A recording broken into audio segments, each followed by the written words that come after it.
If someone was listening to this and thinking about becoming a grassroots coach, what advice would you give to them to start their own journey? Just don't do it.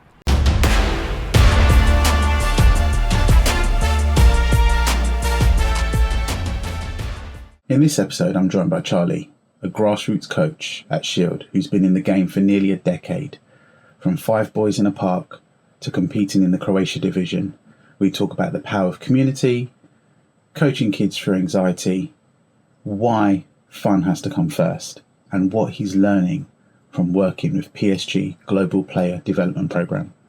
This is a good one. Now let's dive in.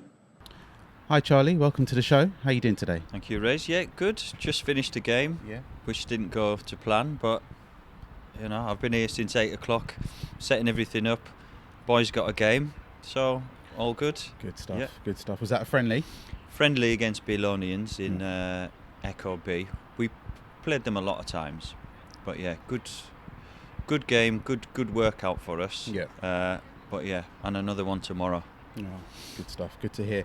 So, Charlie, let's start with your story, and how did you first get into coaching? What's kept you passionate over the years?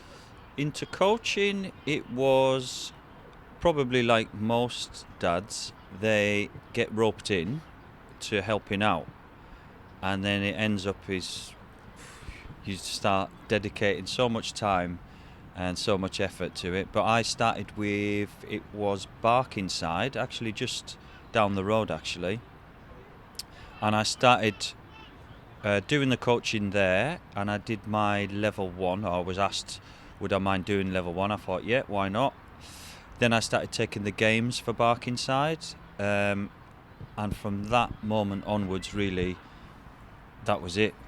So from there, I think we moved to Redbridge, and then there was a little bit of not problems, but there was a clear difference in the team. Some really wanted to give it a go, and some weren't too bothered. So I decided that the boys that really wanted to do it, my son being one of them, we would go and find another club, and we went to Chigwell. I took 5 or 6 boys there and grew the team, 8-9 years ago now? I can't quite remember, something like that. And then from there we really progressed we moved from ELE League to Echo, started right at the bottom, and ended up in Croatia. So quite a good journey for the boys, and really enjoyable for them to watch them all develop and grow. There's a similar story to most coaches. You just get completely absorbed by it. I mean, I lost so much work. I'm a web designer, graphic designer, from sneaking out early to do training, sneaking off to do games, session plans, doing online courses, all manner of stuff, and it really did take over. And obviously you get a bit of pressure from the missus in there. How many dads have got this similar story? So yeah. So the club that you are now with is Shield, is that correct? Shield, yeah. So from Chigwell, we didn't. Brilliant club, honestly. It was brilliant. There's such a good group. I have a lot of time for them, but it got to the point where we didn't really have anywhere to train at the younger age group. So I had to make the decision really, and we started looking about. And I think at Shield we played our first game against Shield. Went over to Shield as Chigwell, and I was like, wow, look at these pitches. Brilliant, and the location, everything. And I got talking to the manager there. They were thinking of disbanding the team. There was a few players there. Then I started speaking to Dan Seymour about the possibility of us coming there, and then once I spoke to Dan, then it was just a sealed deal really. We were going to come over. Yeah, we just thought this is the place for us. We got a couple of players there, and then I have to say those years were so enjoyable. those first year and a half at Shield was absolutely superb. Just take it back. You mentioned that there wasn't any. There wasn't any training facilities. Was that correct? Was that due to funding? I just think it's the way. I think Chigwell train over at Fairlop, the older age groups. There was nothing for us. And funny enough, we used to train just behind here at Eaton Manor on just a public park. Right. Great fun. It was such good memories. We had music on, all kinds of stuff. It was brilliant. But we needed a proper place to train. And do you feel that could have been supported better by bigger names, bigger clubs out there, or by the FA? Do you feel? Possibly. I think, there should be more. It's difficult to say when you're in East London, but this facility here at Eaton Manor is absolutely fantastic. And if there was a way to have more of these, or more of these be accessible to grassroots teams, because I don't think people really realise the power of grassroots football, right, and what it brings to everyone, and how important it is, certainly in terms of community, because there ain't that much left around society. Grassroots is where it's at. The kids learn so much, not just about football, and I think it should be supported more, in my opinion. And just for the record, we are at Eaton Manor here, and it is a lovely training facilities, and from my understanding, this is the winter training. Is that correct? Yeah, winter training. So Shield put on a winter training facility for us, because the training areas just get absolutely mashed up. It's so good for us. Last year we were at Roding Valley. Shield put that on for us, an extremely good price for us, an affordable price. So great. We can't complain. We've just had a match down here as well. We've got a quarter of a pitch in the mornings, which is brilliant. That's good to hear. So you mentioned your son, so I take it you have a personal tie to the team. Having a child in a team, how does that kind of influence your coaching style? I'm probably slightly harder on both my sons, and I expect them to lead the line, really, to sort of. I like the boys to make sure when they come best prepared with best attitude, because I don't want people being let down by others. It's a team. We need to be all together or not at all. So I am a bit harder on my sons, really, in terms of making sure their attitude is good, making sure they realise what goes in to put in these matches, training. It's all volunteers, and they need to buy into that, and they need to toe the line with that. So setting the role model, I guess, like being like a role model. They should. And my son, obviously, my oldest son, he captained the team. He was extremely good player in the sort of under 7s, 8s, 9s. He captained the team. Obviously, that's quite difficult when you make the son your captain, because people are like, he's just making his son his captain. But they understood. They've seen what he put on the pitch. They've seen his attitude. So it is what it is. You've got to all these things. Whichever decision you make, sometimes you'll get grief. No, it's true. Do you feel, as a coach that has a child in the team, do you feel that extra pressure? I do. I mean, to be honest, I'm aware of so much stuff. There's so many things to balance. Like, why is my son not playing? Why is he not playing here? Why is he not playing as much? Why don't you try this? Why don't you get all manner of stuff? You get all manner of stuff all the time. And to be honest, I just need to be clear about what I expect, and I have to always listen. But I've had some brilliant ideas from parents, other coaches, but you have to be set in your values and you have to stick to it, but always be open. So how many days do you actually train with your team? With the team training, most of them come on a Monday to the Shield technical session, But then we do Wednesday and obviously Saturday. Right. And matches Sunday, or matches Saturday, matches Sunday. But all my boys do multiple sessions. Even this afternoon I'll be going off to the hub with Sam in East London, and Elijah will be going there, Teddy will be going there.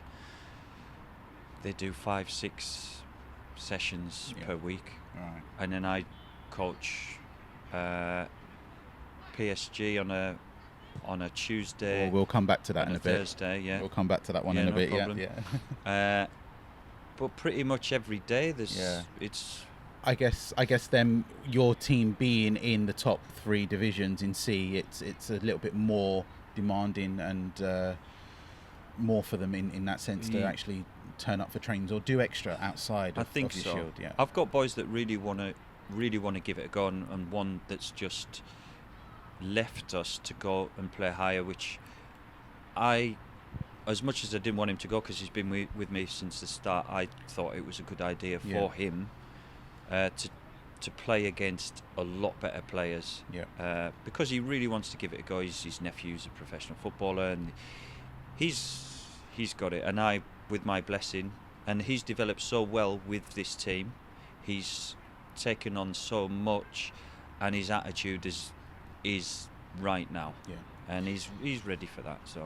So in your training sessions that you do hold with your team, walk us through a typical training session. What sort of warm-ups, drills, what sort of things are we looking at here? It depends. I'll pick a topic for about a 4-week. So we've been working on perception for the last few weeks. So stuff like we'll do a lot of. I like more games where everybody is involved all the time. So it might be just small-sided games. There might be limited touches. There'll be multiple goals. There'll be maybe a goal that you have to dribble through, one that you can only score with left foot, one that would be right foot, one that you have to go back. So I make a lot of challenges. I take the bibs away from them, so they have to really focus. And about playing quicker as well, making quicker decisions.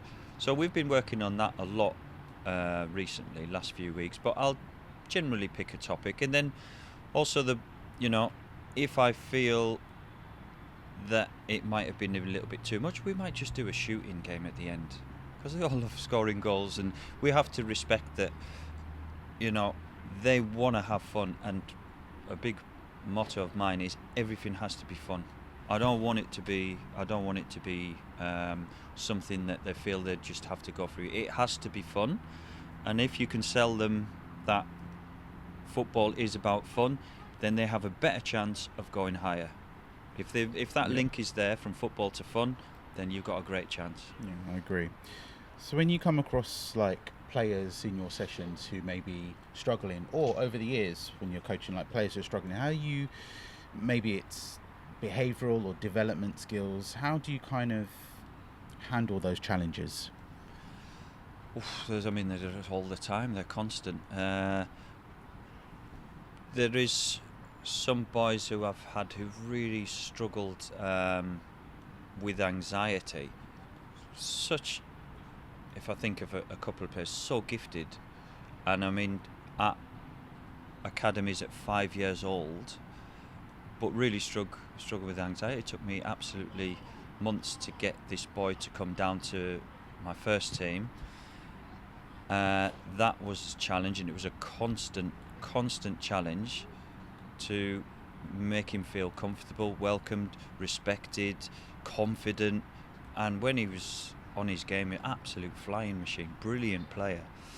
So there are always challenges all the time. People lose confidence, obviously, with the younger age groups and even the older age groups, and even professional game. The consistency is all over the place at times. It could be all kinds going on at home, at school. So really, when they come to football, when I go back to fun, all that stuff, we can just forget about all that, and we can play. We can enjoy ourselves with our friends in that team. I try and make sure that All the boys get on together. Every single birthday the boys have, they all go together. Away trips, everything we can do together to form that bond and for it to be that release that they need. You mentioned anxiety there. Do you feel that you're coming across, or over the years that you're coaching, do you come across a lot more children or kids that have some sort of anxiety or mental health challenges, and do you feel that coaches should be aware of that and handle that with care? Yeah, it's a difficult one for me. I would say that kids today, obviously, there is so much distraction and there's so many things vying for their attention. So it is difficult, and God knows the damage that all the screen time is doing, phones and tablets. We don't really know that, but I have to say I've noticed from year to year, or certainly from my oldest son to my youngest son, and even at PSG under 13, under 12, I do notice differences in attention, and I think that definitely plays a part. Obviously the social media thing, I don't really get involved, only for work. I don't pay any attention, but these kids do pay attention to these things that are being said or spoken about, and they are very conscious about things like that. So it is again, the football is outside, it's good for your health. We've got a team that we need to work together with for a common goal. It's just so important. And I see all the time, I try and be as sensitive as I can towards and as observant as I can be to a player that might be struggling a bit. In my opinion, they get pushed so much at school, everywhere they go. Yeah, and in regards to what you just mentioned there about the sensitivity, it's like, when you're coaching, how important is that feedback in your coaching style? Like, do you prefer giving feedback openly, or do you have to sometimes have one-on-one conversations either with them or with their parents? How do you kind of handle giving feedback to your players? It's just all on character, really. Like I mentioned before, with some players, I barely said a word to them in 2 or 3 seasons, because I can sense that they're quite anxious. They don't want someone. So it's like tiny footsteps into getting that trust from them. You need the trust from the players, because they don't know you from Adam. It's Zach's dad or Sam's dad or whatever. They don't really know you. You need to gain that trust, and you need to work with them at their pace, but also maintain your values and what you want from the team, and how important it is to keep your bargain of that team. Right, and it feels as though coaches nowadays need to be very versatile in how they're thinking and how they're approaching children and potential challenges that kids may have. So it's a very good point there, Charlie. Thank you. So bring it back to our matches now. When you have your games, whether it's a friendly on a Saturday or you have your matches on a Sunday, how do you structure your team, and how, if any, do you rotate your kids around into different positions? Yeah, again, I wouldn't rotate players for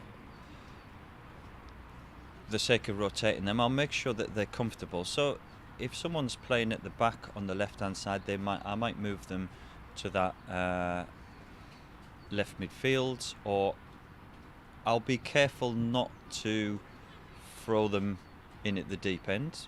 So we work across, and it's never a sudden thing. It'll be over a 6-week period where one player might, over that 6 weeks, play 3 positions. I give them a lot of goals in the same position. But at my sort of format, the 7v7 now, positions are sort of less prevalent anyway. It's kind of, you've got the ball, you're attacking. If you haven't, you're defending, kind of thing. But I try and give them, as much exposure as I can, given who is there on the day and who's confident, who's not, who can just take it on all the time. I've got several players where I don't need to worry at all about where they might fit in. I can just put them anywhere, in goals, at the back, in midfield, striker, and they just pick it up. So I'm always try to be aware of their development and how they're getting on, and what's a logical step for them. I see. Okay, thanks. And in terms of parental involvement, I've asked quite a few other coaches about this as well. So during your matches, how do you or what's your take on parents coaching from the sidelines during the games? It's a difficult one, because if you think that, if you take it to its extreme, if a boy in your team is going to make it as a professional, a parent shouting on the sideline is the least of his worries. It's just not even going to. It's just it's going to be nothing really. But I do, and I have seen this obviously, where a parent will really ruin the game for their son. They think they're doing the right thing, and obviously they just want them to do well, and they know how good they are, and it's just not quite happening today. But I will always try and balance it with parents. If it's to the detriment of them enjoying the game, then it has to sort of stop. And to be honest, I haven't really had much problems with things like that. But a lot of the shouting that goes on the sideline, for what I say to my boys is, you got to make your decisions. Obviously some of those ties with the parents can be difficult, and they will constantly be looking over at their parents, which is a bit of a strong tie that is difficult to cut. But they have to make their decisions, and they have to be responsible for what they're doing. There'll be always stuff going on the pitch and on the sidelines. They're going to have to deal with it, really. So, yeah. Thanks. It's difficult balancing act. It is, and yeah. What is... if I was to say grassroots, what does grassroots football mean to you? Grassroots, for me, on a social level, it's one of the last bits of community, really, and I think it's such a powerful thing. You get all these parents together, and the place is buzzing when you go down to Shield on a Sunday. And whichever game you go and watch, the parents are standing together, they're having a laugh. It's really is powerful. I think it's so important that we keep this going as much as possible. And every parent and coach and player should buy in to that point first, that it's a hugely powerful thing. And also on the back of that, you've got that fitness, you've got that mental health release. It's huge. It really is huge. And as a coach, obviously you want to develop the players, and if you can sell them that community and that love of the game and that fun within the game, then you've got every chance of them going to their maximum, whatever that might be, whether it's into an academy or professionally or wherever, or keep them playing till when I was still dragging myself around a 7-a-side pitch at 40, with a knee support, an ankle support, 2 hernia repairs, snap cartilage, still doing it. This is the thing. And now I'm, fully coaching all the time, almost every single day. So hopefully people buy into that, and that's what really our number one goal should be. Speaking of academies, tell us more about PSG. You work for them, right? Yeah, so the last when was it, September I think I started, so that's the player development program. Yes, I work with a technical director at a school in Ingatestone, and we do year 7 and year 8. Very good players there, and in particular the girls, there's some fantastic players there. Some fantastic players. So that's been great to see. Their kind of ideas on football and the way they do things, it is actually quite different. We have a monthly call with PSG all around the world, so in Dubai, obviously in France, in America, in Wales, all over the place. So it's quite big. They're all over the world. So from my understanding, these are like satellite areas, satellite divisions as such, where in other countries that bring in or obviously go out to scout strong players. Yeah, or the player development program. So it's like you've got here with the Chelseas and the Tottenhams and West Hams. So there is player development programs up and down the country, all over the world, and there is actual academies in some of these places, Dubai, Chicago, I think it was. I mean, they're dotted everywhere, and they are trying to get those players into PSG Academy. So it's quite high level, some of it, and some of it is player development, and they have their tiered system of invite and advanced, and however they like to frame it in that particular country. So yeah, and it's great to listen when we do these calls. You know, there's ex-professionals that have gone through the academy system in Paris, and when they talk about some of the practices they put on, what they went through, it's invaluable, really. And session plans and stuff is brilliant stuff. I was about to say, it's giving you an extra level of resource that you could use for your team just as different ways of looking at things. I think I mentioned before about we've been working on perception.